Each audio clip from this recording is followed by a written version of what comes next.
So good to have you join us today. Hello and welcome to the program. I'm Moon Jae-in. Coming up on today's edition of Business Daily.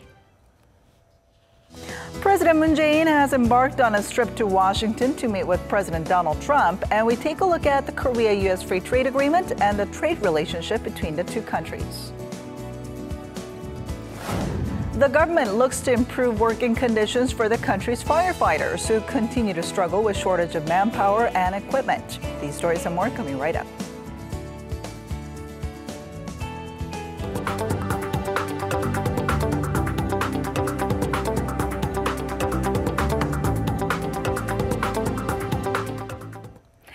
President Moon Jae-in is on his way to the United States on his first official overseas mission. For more on this, our Eunice Kim joins us on the phone today.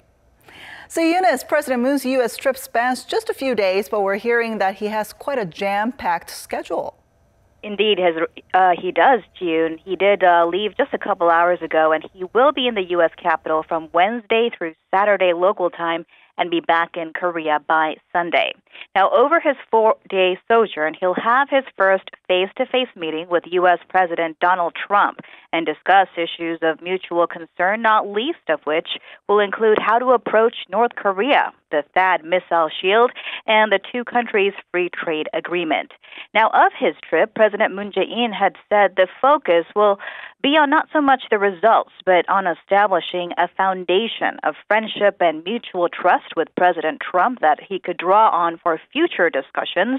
He and First Lady Kim Jong-suk will be the first couple to be hosted by President Trump and wife Melania at a White House dinner Thursday evening local time, before the two leaders sit down for talks on Friday, set to be followed by a joint press conference.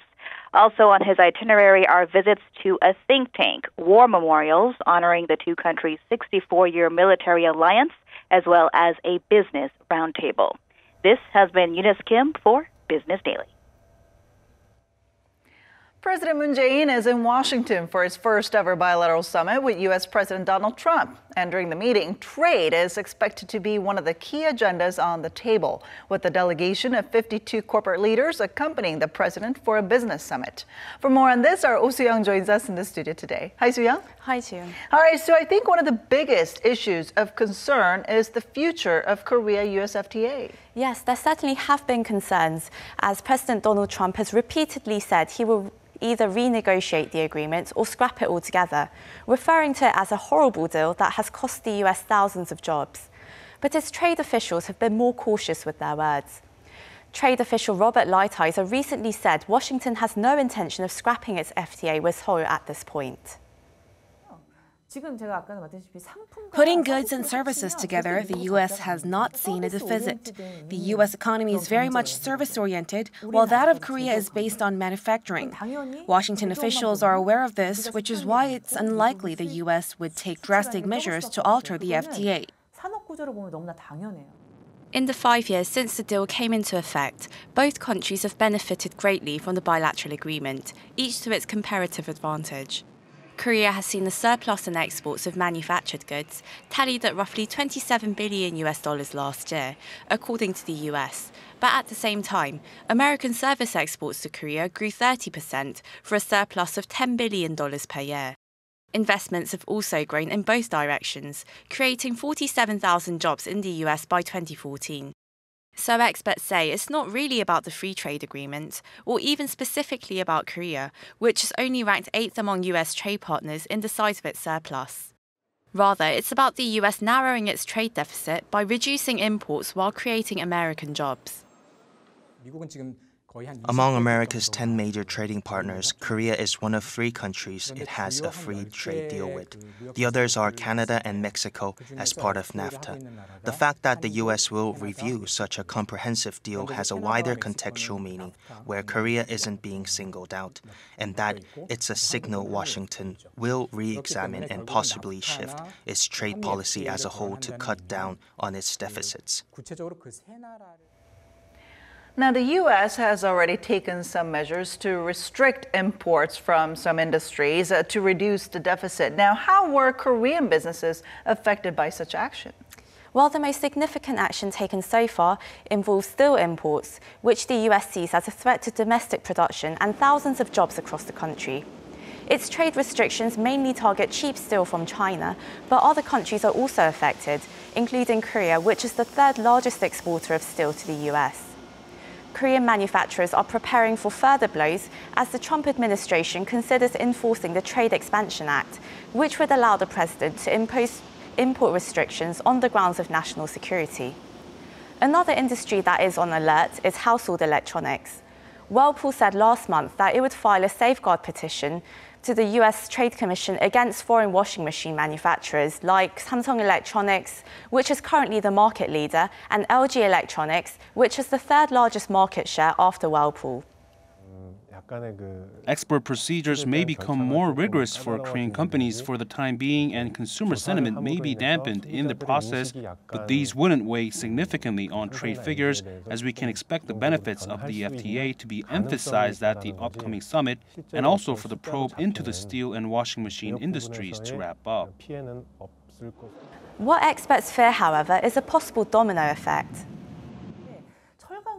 For the steel industry, there's been a supply glut for years now, so a clampdown was only a matter of time. The bigger concern is that, as seen in the case of Whirlpool and solar energy industry, more and more American firms could join the bandwagon in filing for protection against foreign competitors, especially those in the petroleum and chemical sectors, which are sensitive to price competition.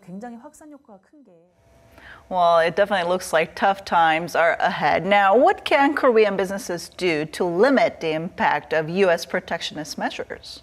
Well, other than preparing for legal or regulatory measures, experts say businesses should actively show their commitment to help create American jobs and boost domestic production. So the upcoming business summit couldn't have come at a better time. The government can emphasize how the bilateral FTA has benefited the U.S., while businesses, through networking, could build a positive image of Korean products and firms among consumers by showing how they can be beneficial to local communities and individuals' lives. Hyundai Motor has already pledged to ramp up investment in the U.S. by 50% to $3.1 billion over the next 5 years. Samsung and LG are also considering the construction of additional production facilities in the country. As another way to cushion the blow on Korean businesses, experts say Korea could consume more American goods. Korea imports almost 98% of its crude oil from the Middle East, but as a means of reducing our dependency and a practical gesture to reduce our trade surplus with the U.S., we could import American shale gas. In fact, Korea Gas Corporation said on Monday it would import 2.8 million tons of shale gas a year, worth about $1 billion for the next 2 decades.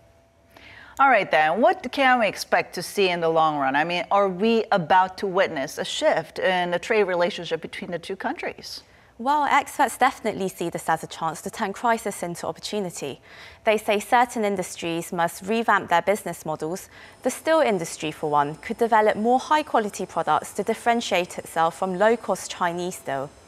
The same goes for the automobile industry, which has recently seen sales dip in the US market. Experts say it has more to do with changing consumer preferences and strong competition from other markets rather than trade restrictions. Experts also believe time is right for companies to seek new sources of growth in the US market, such as pharmaceuticals, IT, and alternative energy. Korea needs to identify new products or industries that are needed within the U.S. before drawing up a specific strategy and requesting government support. The complementary and alternative medicine industry, for instance, would require a lot of capital and also has many legal hurdles to overcome. So this calls for concrete strategies. Also, looking at the trade relationship as a whole, the US is not the only party that can seek revisions to the trade terms. If the bilateral FTA is mentioned, Korea may also point out some areas of trade it would like to see rectified, like agriculture, for instance. So while we can't anticipate what exactly the summit will cover, we can only hope that it will be constructive and hope for a better deal for both sides. Well, a deal is supposed to be fair for both sides, after all, right? That's right. All right, thank you so much for coming in today. You're very welcome.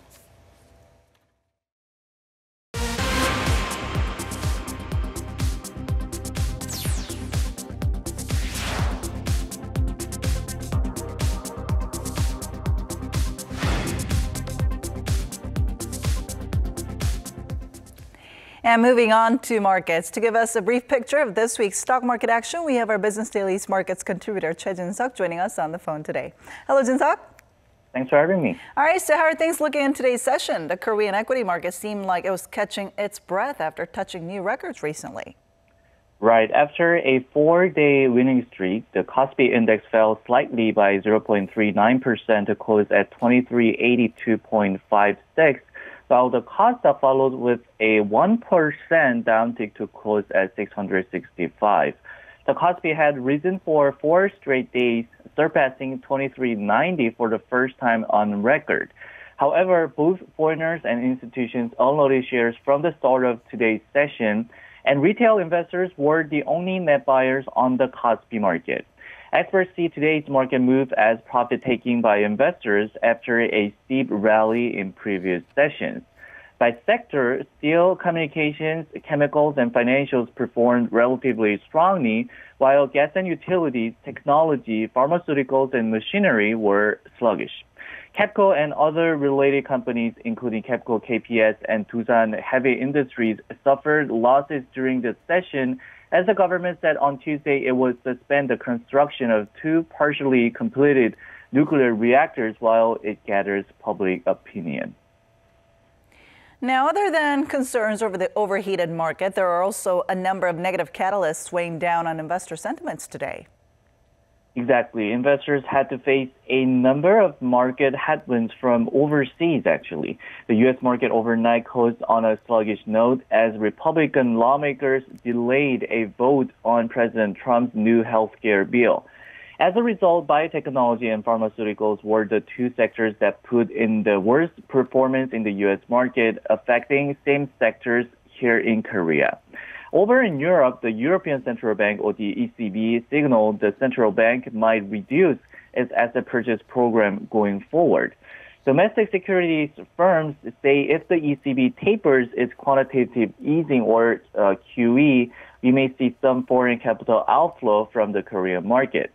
Google was slapped with a $2.7 billion fine from the European Union or the EU, and the news weighed on the technology sector here at home as well. Now, we're heading toward the end of this month, so what are the projections on where the market might be headed in July?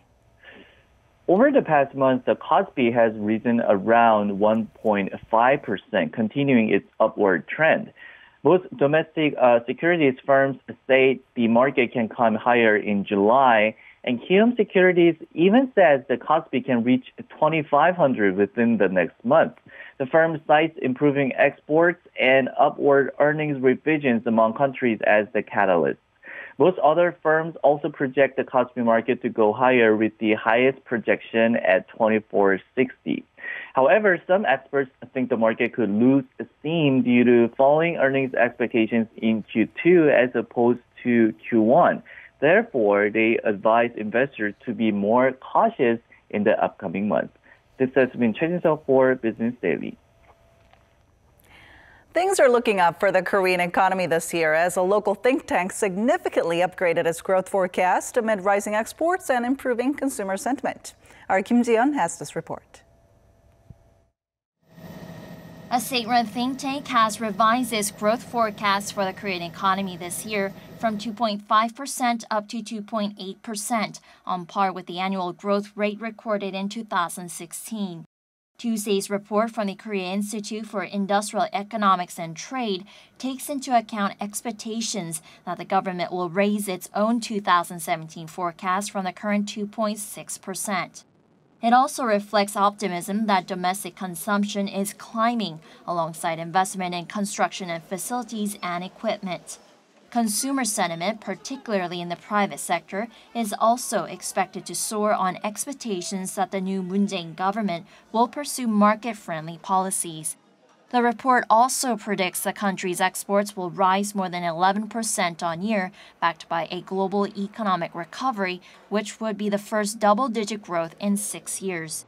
The report warns, though, that the optimistic outlook hinges on several factors, including the outcome of general elections in Germany this September, that coupled with the fiscal and monetary measures to be taken by the Korean government, affecting the country's ballooning household debt, which currently amounts to $1.2 trillion. Kim Ji-yeon, Business Daily. And good times are also forecast to be on the horizon for Korea's small and medium-sized companies in the IT and petroleum sectors. A report released by the Seoul-based IBK Economic Research Institute says the country's exports of computer chips reached over $20 billion in the first quarter of this year, rebounding from $14 billion in the fourth quarter of last year. It also indicated that a recovery in Korea's domestic exports and consumption will lead to more orders for chip makers, which are then likely to benefit from the demand-driven rise of unit prices. The upward trend of global oil prices is also expected to boost demand for petroleum products this year. However, the think tank found the automobile and shipping industries may see a slower pace of recovery.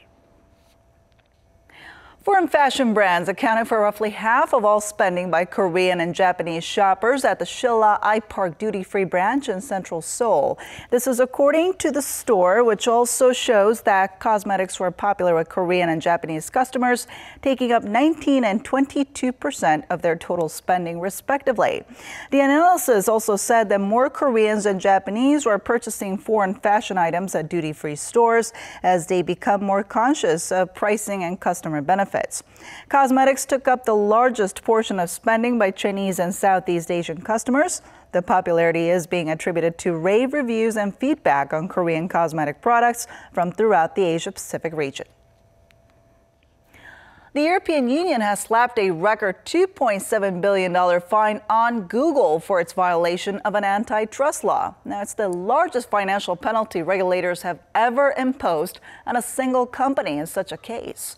The European Commission said Google had abused its power by promoting its own shopping comparison service at the top of its search results while demoting rivals. The EU gave Google 90 days to end the practice or face further penalty. Google says it may appeal the ruling.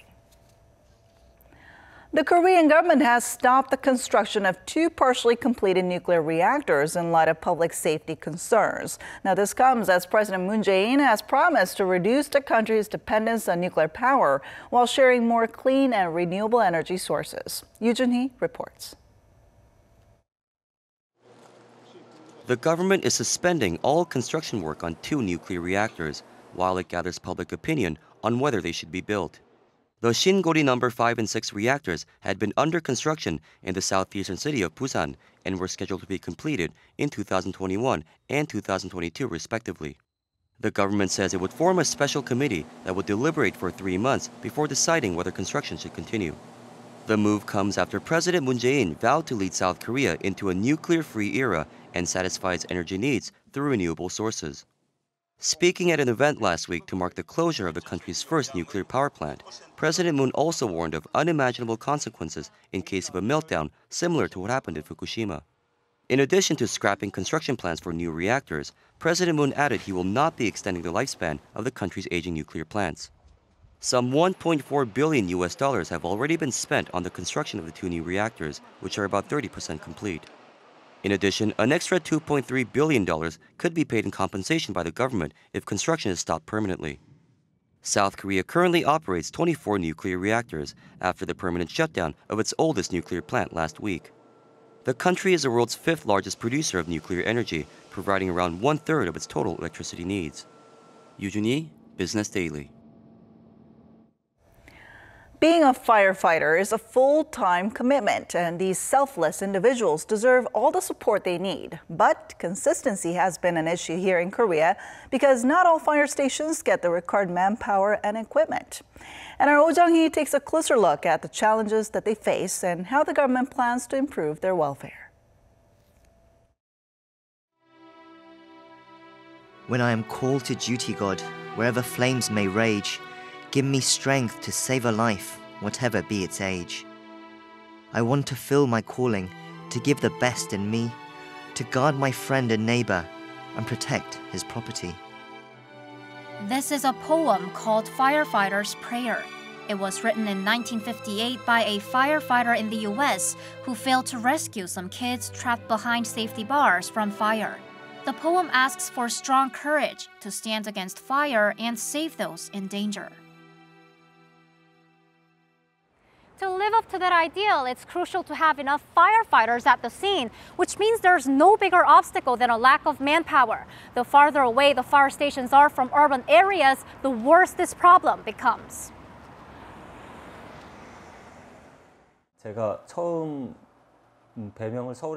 I first worked at a fire station in northern Seoul for 3 years and then came to Wonju.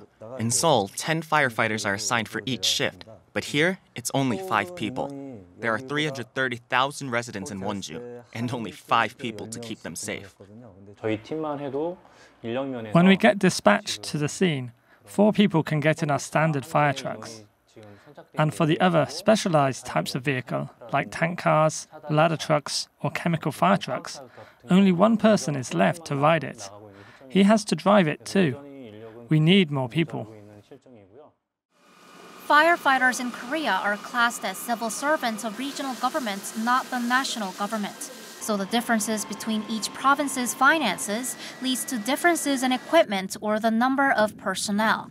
Meeting with firefighters in Seoul's Yongsan-gu district, President Moon Jae-in promised to bring about change and solve the shortages of manpower and equipment.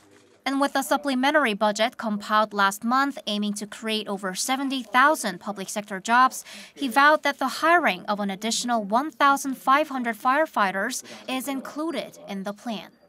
인력이 법적 기준보다도 무려 19,000명이나 부족해서 충분한 인원이 이렇게 소방 차량이나 구조 차량에 탑승조차 할 수 없다는 현실 말이 안 되는 거죠. The move to provide better working conditions for firefighters was started by Lee Jae-jung, a lawmaker from the current ruling party. Last July, she proposed a bill aimed at restructuring Korea's fire service. The bill looks to revive the National Emergency Management Agency as a separate agency from the country's safety ministry so that it could serve as the ultimate authority for various disasters. Making firefighters national rather than regional level civil servants is another key point. People think the poor treatment for firefighters comes from the budget shortage, but the fundamental reason is their status as regional government officials. Their situations in terms of manpower, equipment, and welfare all differ depending on the regional body's financial conditions. That leads to an unequal provision of safety for citizens too. The change has to come not only for the firefighters, but also for a safer society. To raise awareness and to urge a quick passage of the bill, lawmakers and celebrities are participating in a viral publicity campaign. Fire extinguishing powder, flour, or shredded papers are poured on them to give them an indirect experience of the pain felt when putting out a fire. The message they all want to deliver is simple: providing a better working environment for firefighters, whether that's by hiring more personnel or changing their status, will after all ensure better safety for Korea's citizens. It's now been almost a year since Lee proposed the bill to the National Assembly. Improving the conditions of service for firefighters will require discussions in Parliament and, of course, hearing the voices of the firefighters themselves. 오정희, Business Daily.